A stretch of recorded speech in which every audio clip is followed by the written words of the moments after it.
A seguir, nós vamos ouvir a Márcia, que é do Ministério do Meio Ambiente, e a Lara, que é do Serviço Florestal Brasileiro, uma apresentação sobre o panorama, como é que se encontra as políticas públicas a nível federal.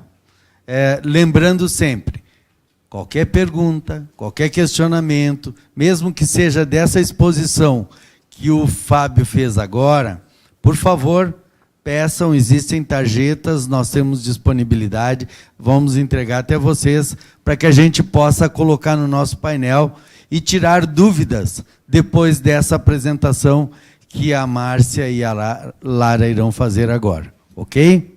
Obrigado.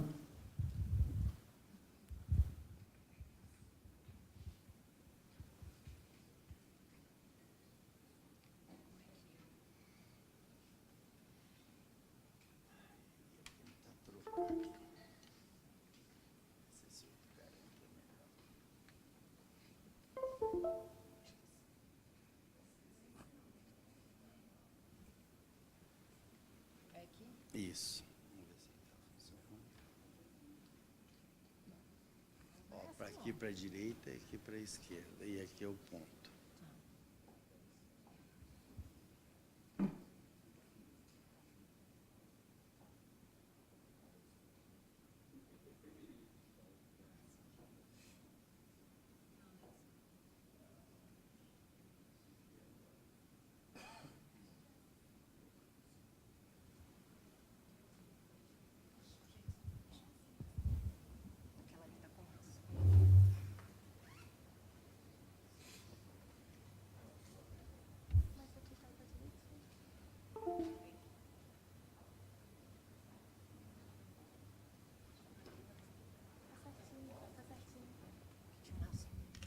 Gente, bom dia de novo, né? Vou me apresentar de novo, eu sou Márcia Davi. Vou fazer uma dobradinha aqui com a Lara, então eu vou iniciar a apresentação, dar um panorama mais geral, depois a Lara entra com um detalhamento maior sobre as iniciativas que o Serviço Florestal vem desenvolvendo. Essa nossa apresentação, ela tem um primeiro objetivo, que o Fábio já ajudou muito com a apresentação dele, que é dar um contexto da chamada pública, né? De onde que ela vem, de que políticas, em que contexto de políticas públicas que ela tem inserido. O Fábio já apresentou um conjunto, apresentando o Fundo Amazônia, que é um importante instrumento da política pública ambiental, ele já facilitou uma parte do meu trabalho. Um outro aspecto, que aí eu queria chamar a atenção de vocês, que é importante, é a gente já olhar para essa apresentação pensando na chamada pública. Ao longo do dia, o Fábio vai apresentar para vocês a chamada pública, e um dos critérios de seleção da chamada pública é justamente a sinergia da proposta que a proponente vai apresentar com as ações, com as políticas públicas que vêm sendo desenvolvidas, com ações tanto públicas quanto privadas. Isso é um critério de análise, né? Então, a nossa apresentação aqui também tenta ajudar nesse sentido, assim, do que do ponto de vista do Ministério do Meio Ambiente e do Serviço Florestal Brasileiro, a gente vê como iniciativas que podem ser sinérgicas e que vocês podem estar olhando ali para construir essas sinergias no âmbito da construção do projeto.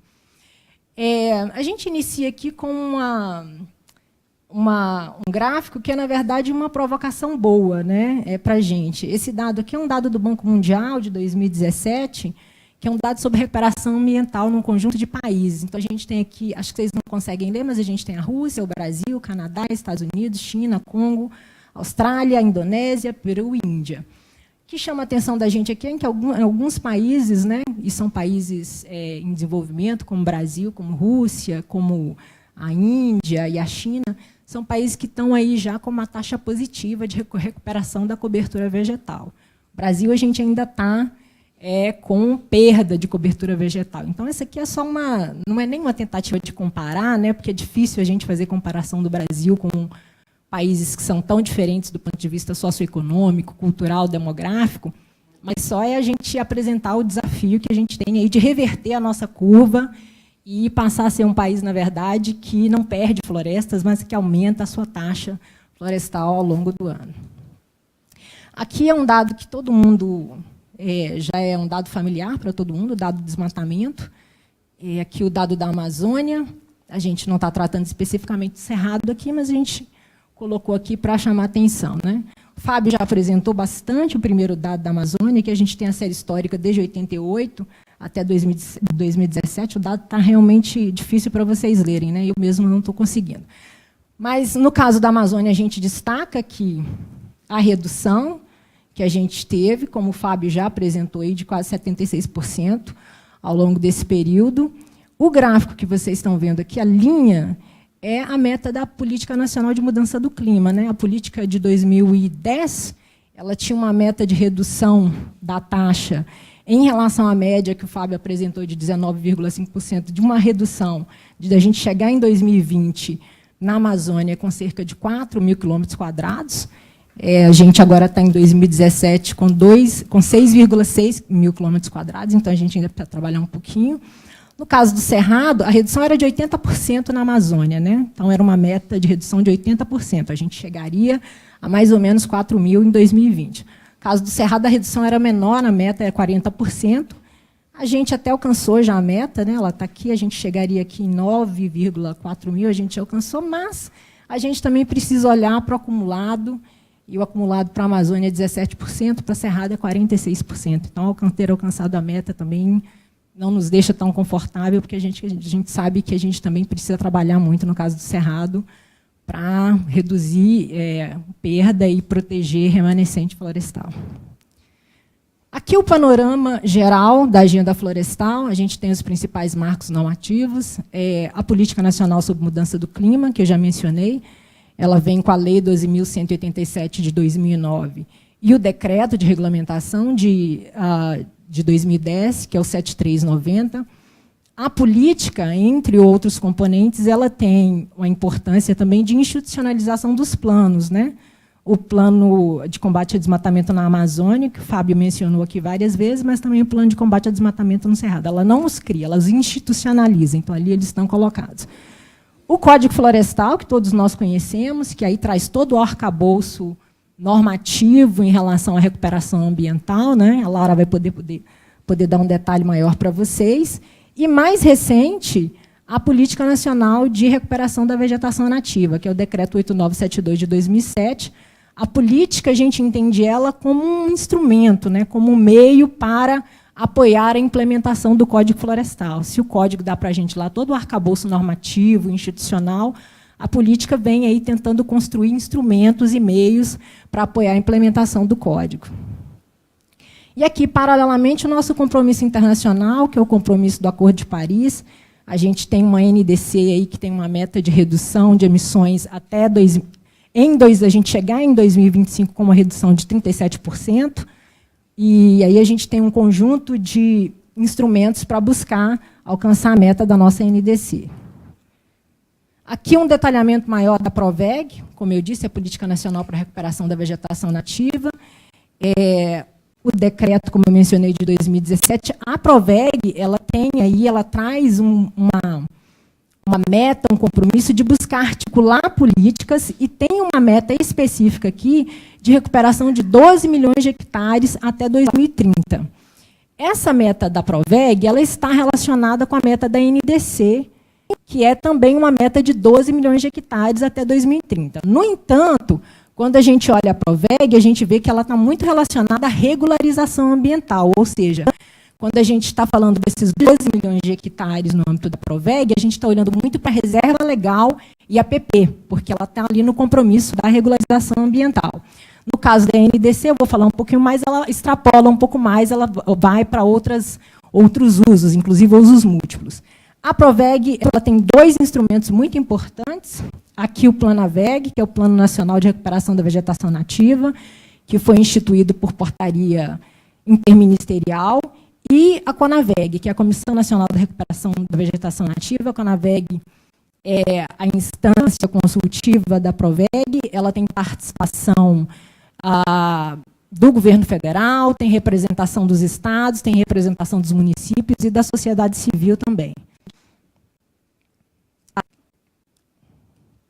Bom, aqui um detalhamento do Plano Nacional para a Recuperação da Vegetação Nativa, o PLANAVEG, as estratégias do PLANAVEG. É muito interessante, voltando de novo para a questão da chamada pública, né, que as proponentes ou aqueles que pretendem ser parceiros na chamada pública, olhando de novo para aquele critério de sinergia e alinhamento que está na chamada pública, olhem para essas estratégias e tentem também identificar como que as suas iniciativas, as suas ações podem dialogar com as estratégias que estão propostas para o Plano Nacional de Recuperação de Vegetação Nativa. Então, a primeira delas é a sensibilização. Então, é um diálogo muito forte, né, com a sociedade como um todo, no sentido de sensibilizar a sociedade para a recuperação ambiental. A gente tem aqui um tópico de sementes e mudas, que a gente sabe que é um desafio importante, quer dizer, como é que a gente aumenta a capacidade de viveiros, como é que a gente aumenta a diversidade de sementes, enfim, um conjunto, como é que a gente faz melhoramento de sementes. Então, é um conjunto também de iniciativas, é um tópico importante do plano, que vale a pena olhar. A questão de mercados, dizer, como é que a gente fomenta os mercados, tanto para produtos madeireiros como não madeireiros, inclusive mercado de sementes e mudas, né? Recentemente, eu tive a oportunidade de assistir uma apresentação da rede de sementes do Cerrado. Muitos de vocês aqui devem trabalhar com redes de sementes. Uma das coisas mais interessantes que eu vi nessa apresentação foi justamente eles discutindo como que, a partir do projeto que eles estavam trabalhando, eles conseguiram fomentar o mercado local. Uma apresentação muito interessante e que, inclusive, trazia um outro componente também da chamada pública, que é critério de seleção, que é a participação, que é a questão de gênero, né? Essa apresentação mostrava também como que as mulheres eram importantes como coletoras de sementes. Então, quer dizer, um outro componente que estava ali, que era fomento de mercado, mas também que traz gênero. Isso tudo para vocês começarem a refletir, porque a chamada pública que o Fábio vai estar apresentando para vocês, esses critérios são muito objetivos. Então, como que a gente traz uma construção de projeto que alinha com políticas públicas que estão colocadas e também traz ali componentes importantes para os critérios que estão sendo definidos na chamada. A questão das instituições também é importante, quer dizer, qual que é o papel das instituições no âmbito do Planaveg e como que a gente alinha as políticas institucionais, isso é um outro componente relevante. Mecanismos financeiros, a gente sabe que financiamento é um gargalo da recuperação ambiental. No âmbito da Conaveg já foi instituída uma Câmara Técnica para discutir financiamento para a recuperação, então esse é um componente importante. Extensão rural é um outro tema importante. O planejamento espacial e monitoramento, a gente tem aí o desafio, né, de implementar o Sistema Nacional de Monitoramento para a questão da recuperação da vegetação nativa, e P&D também, que é um outro tema importante para a agenda de recuperação da vegetação nativa. Aqui um detalhamento da nossa NDC, é uma questão muito rápida. A NDC do Brasil, como eu mencionei, ela traz uma meta de redução das emissões em 37% em 2025 e uma meta de recuperação de 12 milhões de hectares até 2030. A nossa NDC ela é uma NDC que ela é abrangente, então ela pega todos os setores da economia, mas o setor florestal e de uso da terra tem uma contribuição muito relevante na nossa NDC. Então, aqui é um destaque para o setor florestal, quais que são os compromissos para a gente alcançar aqueles 12 milhões de hectares de recuperação, quais são os compromissos. O primeiro deles é o cumprimento do Código. O Código Florestal, de fato, ele permeia todas as nossas atividades, né? Ele é a nossa lei macro e todos os instrumentos que a gente vem desenvolvendo, eles convergem para o Código Florestal. Então, também é muito importante a gente olhar essa harmonia da proposta com a questão do Código Florestal. O desmatamento ilegal zero, até 2030, na Amazônia brasileira. Isso é uma meta, um compromisso que já vai, inclusive, além da PNMC, né, que era um compromisso para 2020. O compromisso de 2020 ele se torna um intermediário e a gente vai para o desmatamento ilegal zero até 2030. Como eu já mencionei, restaurar e reflorestar 12 milhões de hectares de florestas até 2030 para usos múltiplos. Quando a gente está falando de NDC, a gente está falando aqui também de florestas comerciais. Então, você tem aqui não apenas a restauração em reserva legal e APP, mas também você está falando da NDC em uso econômico e florestas comerciais. É claro que, quando a gente está falando de reserva legal e APP, essencialmente de reserva legal, a gente também está falando do uso econômico. O Código, vamos lembrar que o Código Florestal autoriza o uso econômico da reserva legal, com condições bem específicas, né? Basicamente, sistemas agroflorestais, você pode colocar lá 50%, até 50% de exótica, 50% e aí espécies nativas em regime intercalado. Então, quer dizer, o uso econômico para a reserva legal também está dado, mas nas condições estabelecidas pelo Código Florestal. E aqui um último critério, que é a ampliação da escala dos sistemas de manejo florestal sustentável nas florestas, né? Então, esse é basicamente aí o panorama geral das normas que a gente tem, que a gente acha importante que os projetos estejam alinhados e reflitam e possam observar quais são as sinergias possíveis aqui. Vou passar para a Lara agora, que ela vai dar um detalhamento para vocês em relação às atividades de serviço florestal. Obrigado, Márcia. Isso, vai para frente aqui, para trás e essa. Então, dando continuidade à apresentação inicial da Márcia, eu venho falar um pouquinho sobre as atividades do Serviço Florestal Brasileiro e também um pouco das atividades do CAR.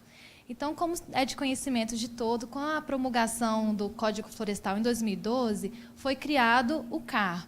E ele é um registro público de âmbito nacional, ele é inicialmente declaratório e ele tem uma finalidade de juntar todas as informações ambientais de todas as propriedades e posses rurais.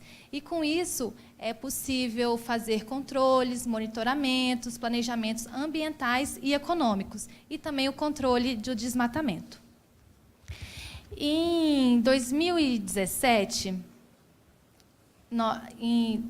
inicialmente aqui em 2012 e em 2014, nós tivemos 2 decretos regulamentando o Código Florestal, e um deles é instituído o SICAR, que é o Sistema de Cadastro Ambiental Rural, que é a nossa base de dados, onde todas as informações dos cadastros estão lá contidas. E também esses 2 decretos, eles dão informações gerais, e o de 2014 específico para os estados com relação ao PRA, o Programa de Regularização Ambiental. Em 2017, o Ministério do Meio Ambiente passou por uma reformulação e teve o nosso regimento interno divulgado. E, com isso, o Serviço Florestal ele puxou algumas competências que eram inicialmente do Ministério do Meio Ambiente. Então, hoje, lá no artigo 44 do Decreto de 2017, ele informa que é competência do Serviço Florestal gerir o SICAR, que é esse banco de dados que eu falei com vocês, coordenar no âmbito federal o CAR, e apoiar e acompanhar tecnicamente a implementação do PRA. O Serviço Florestal, em parceria com a Universidade Federal de Lavras, já lançou 3 módulos do CAR. Teve, inicialmente, o módulo de cadastro, o módulo de análise, e agora está ainda em finalização o módulo de PRA. Para os 2 módulos iniciais que estão em vigência, o Serviço Florestal já fez capacitações para todas as OEMAs, tanto presenciais como virtuais. Eu cito aqui o CAPCAR, o CAP Análise, que foi amplamente divulgado e disponibilizado para todos. Com um recorte para os estados da Amazônia Legal, nós trouxemos informações do SICAR. Essas informações são atualizadas, são de fevereiro.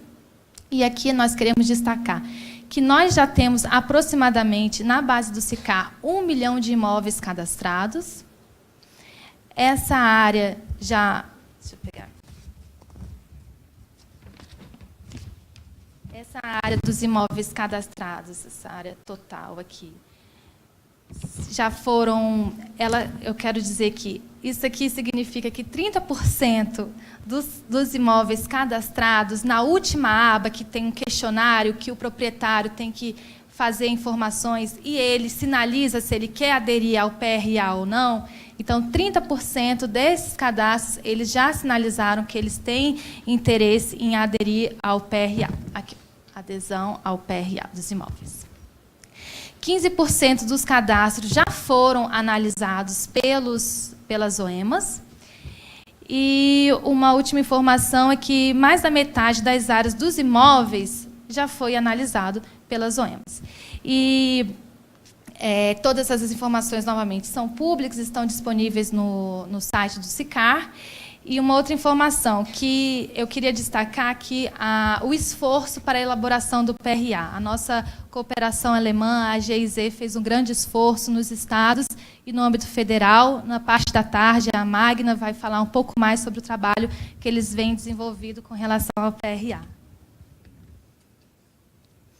Agora, com o recorte e levando em consideração o desafio para a APP e a reserva legal, nós trouxemos aqui novamente, mostrando que, se as reservas, a área de reserva legal for recomposta integralmente, ela já vai superar a meta da NDC brasileira, que é de 12 milhões de hectares até 2020. Isso não quer dizer que os outros estados não devam contribuir também. Então, é só sinalizando que, se para os estados da Amazônia Legal, se eles fizerem o trabalho, que é muito da proposta que vocês vão poder ajudar, nós vamos conseguir atingir a meta da NDC. Agora, um momento mais tranquilo com relação ao fomento que o Serviço Florestal faz, que é mais a parte que eu realmente trabalho. Como eu disse inicialmente, eu trabalho no Fundo Nacional de Desenvolvimento Florestal, na FNDF, e nós trouxemos aqui alguns exemplos que podem ser complementares às atividades de restauração e recomposição da vegetação. Nós temos aberto hoje um edital que se chama Recupera Cerrado, que ele foi em parceria entre a SEMA, o IBRAM e o Serviço Florestal Brasileiro, que nós temos o objetivo de recompor áreas aqui no Distrito Federal em algumas bacias prioritárias. Então, quem for da região e tiver interesse, convido a todos a visitar o site da Fundação Banco do Brasil, que é nosso parceiro nesse edital. Nós também temos um edital que já está em execução, junto com a FNMA, que é um outro grande parceiro nosso, que ele tem o objetivo de recompor APPs hídricas. Foram inicialmente 18 projetos selecionados, mas nós vamos conseguir executar 11 projetos, e todos com o objetivo da recomposição de APPs hídricas em regiões metropolitanas. Nós estamos em fase de elaboração de uma segunda fase de edital, bem sucedido, que nós tivemos no semiárido brasileiro, e essa segunda fase seria para retornar algumas áreas, levando agora o apoio à regularização ambiental e também levando a questão de segurança alimentar. Mas esse ainda está em fase de elaboração.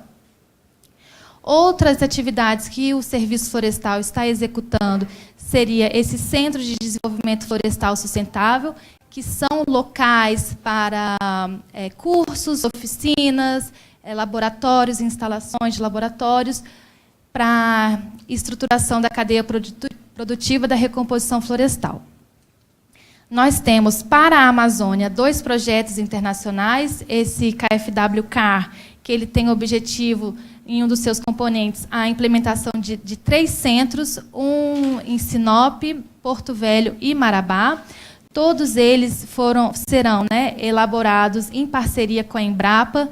Esse acordo de cooperação técnica foi assinado, semana passada, na comemoração dos 45 anos da Embrapa.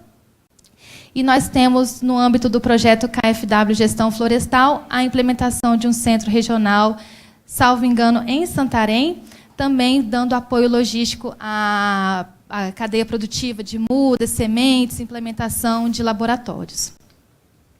Nós temos, para a Mata Atlântica, um grande exemplo nosso, que é o projeto Arboretum. Ele foi fruto de um ataque entre o Ministério Público e grandes empresas de papel e celulose na região da Ileia Baiana, que fica do sul do Teixeira de Freitas e o norte do Espírito Santo. E nós estamos também desenvolvendo um novo projeto, um TED, com outras instituições, para expandir esse exemplo bem-sucedido do programa Arboreto. Tendo também o programa Arboreto como um exemplo, nós estamos em fase já de assinatura de um ACT com a Serra do Espinhaço, levando também a experiência de coleta e de implementação de viveiros e laboratórios. Esse aqui é em Minas Gerais. Desculpa. E, por fim, nós viemos apresentar também o programa Plantadores de Rios, que ele já foi bem divulgado recentemente no Fórum Mundial das Águas, que ele tem a meta principal de recuperar florestas em APPs ao redor de nascentes e rios. Esse programa ele conta com 3 componentes. O primeiro é o mapeamento e monitoramento de APPs com demanda de recuperação. Também tem um componente de mapeamento de projetos e ações voltadas à recomposição. Então, outras instituições que já desenvolvam algum trabalho com APPs hídricas podem entrar no programa e informar as atividades que estão sendo realizadas. E nós também temos o aplicativo Plantadores de Rios. Lá atrás, nós trouxemos alguns folders para vocês terem conhecimento, né, do Plantadores de Rios. Então, o que é o Plantadores de Rio? Ele é um aplicativo disponível inicialmente só para Apple Stores e é um local de contato entre quem tem o possuidor de nascente e com um terceiro que tenha vontade de ajudar, fornecendo cercas, hora de trabalho ou apenas apoiando mesmo a recomposição da nascente. É um programa voluntário. Então, o Plantadores ele tem esse viés, que são imóveis que já estão cadastrados no CAR, podem ser pessoas físicas ou jurídicas, e ele vai indicar o serviço que ele quer fazer, e no vídeo ilustrativo a gente consegue ver melhor. Então, esse é o layout do programa Plantadores de Rios.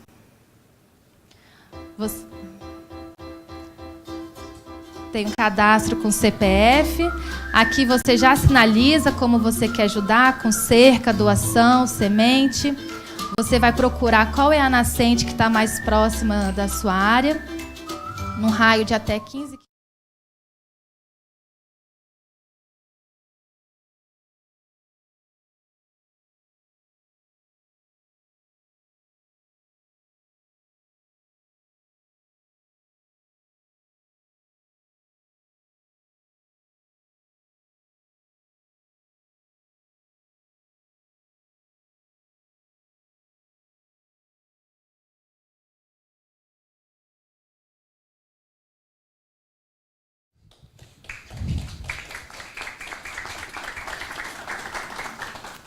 Bom, temos uma pergunta, não sei se alguém mais está pensando.